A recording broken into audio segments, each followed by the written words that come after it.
Why is it that some people can walk into a first date looking completely ordinary, yet leave having made an extraordinary impression? What if I told you there's something far more magnetic than physical appearance, something that creates an instant connection that looks simply can't compete with? Think about it. We spend hours obsessing over our outfit choices, our hair, our skin, hoping that our external presentation will make someone fall for us. But what if we've been focusing on the wrong thing this entire time? The truth is, when it comes to attraction, there's a psychological force at work that runs deeper than anything physical ever could. And today, I'm going to show you exactly what it is and how to use it on your very next date. This isn't about manipulation. It's about understanding a fundamental human need that, when fulfilled, creates an almost immediate sense of connection. First dates aren't really about impressing the other person with how you look or how interesting your life is. Those things matter, sure, but they're secondary to something far more powerful. First dates are about one thing: making the other person feel seen. Pause and let that sink in. Making someone feel truly seen is perhaps the most attractive thing you can do. More attractive than perfect hair, more compelling than designer clothes, more memorable than an expensive restaurant. But what does it mean to make someone feel seen? And why is it so powerfully attractive? When I say making someone feel seen, I'm talking about the art of genuine curiosity and attention. It's about creating a space where the other person feels valued, understood, and important. Most people walk into dates carrying an invisible weight, the weight of wondering, will they like me? Am I good enough? There's this constant underlying anxiety about being judged. And what do we do with this anxiety? We try to counteract it by talking about ourselves. We list our accomplishments. We tell our most impressive stories. We try to paint the most attractive picture possible. But here's the painful irony. While we're busy trying to impress, we're actually creating distance. We're performing rather than connecting. The person across from us is doing the exact same thing. And so,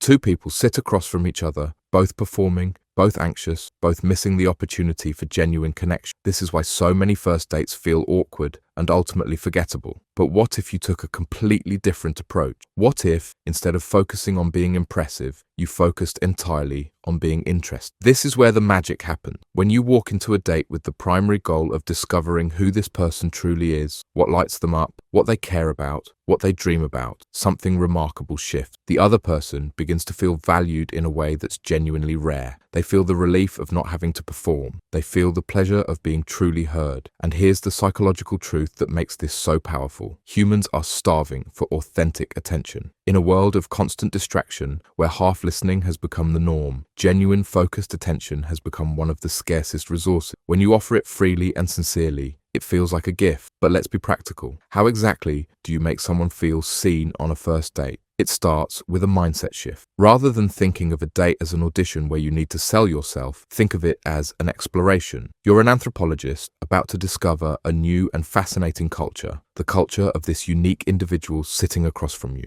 When you meet them, make eye contact, not in a creepy way, but in a I'm fully present with you kind of way. Put your phone away, not just on the table, but completely away. Nothing communicates you're not important, quite like glancing at notifications. Then, ask questions, but not the standard, boring first date questions that everyone asks. Go deeper. Instead of, what do you do for work? Try, what part of your work do you find most meaningful? Instead of, do you like your job? Ask, when was the last time you lost track of time doing something you love? Instead of, where did you grow up? Ask, what's a memory from childhood that still makes you smile? The difference is subtle, but profound. Standard questions get standard answers. Thoughtful questions invite thoughtful reflection. But asking good questions is only half the equation. The other half, the part most people miss, is how you listen to the answers. Most people listen with the intent to respond. They're formulating their next story while the other person is still talking. This isn't real listening. It's just waiting for your turn. True listening happens when you're fully absorbed in what the other person is saying. You're noticing the emotion behind their words.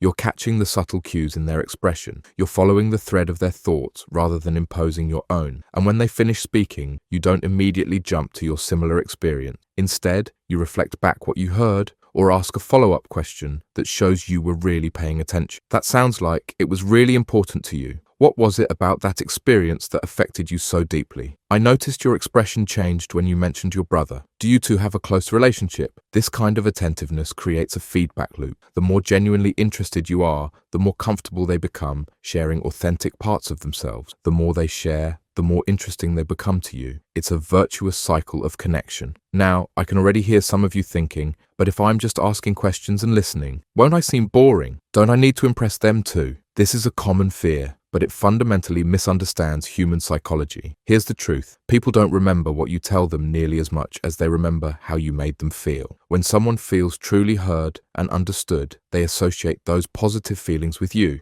They leave the date feeling good about themselves and, by extension, good about the time they spent with you. This doesn't mean you should never talk about yourself. That would be strange. But it does mean that your primary focus isn't on showcasing yourself, it's on discovering. And here's the beautiful paradox. When you stop trying so hard to be interesting, you become infinitely more interesting. Think about it from your own experience. Who do you find more attractive? Someone who talks endlessly about their achievements, or someone who makes you feel like the most fascinating person they've ever met? The most charismatic people aren't those who dominate conversation. They're the ones who make others feel seen, heard, and valued. This approach also takes enormous pressure off. You don't need to come prepared with impressive stories or rehearsed jokes. Your curiosity is enough. Let's talk about another important aspect of making someone feel seen: validation. Validation doesn't mean agreeing with everything they say. It means acknowledging their experiences and feelings as real and legitimate. When someone shares something vulnerable, a past disappointment, a future worry, even just an unusual opinion, simple phrases can create powerful connection. That makes sense to me. I can understand why you'd feel that way. Thank you for sharing that with me. These responses communicate something essential. You're not judging. You're creating a space where they can be authentic without fear. This might sound simple, but it's remarkably rare. Most of us have been conditioned to immediately offer solutions or counterpoints when someone shares something difficult. We think we're being helpful, but often we're just shutting down vulnerability. True validation is the art of being with someone in their experience without trying to change it, and it's incredibly attractive. While your focus should be on discovering, sharing parts of yourself creates balance and builds trust. When you do share about yourself, do it in a way that continues the conversation rather than dominates it.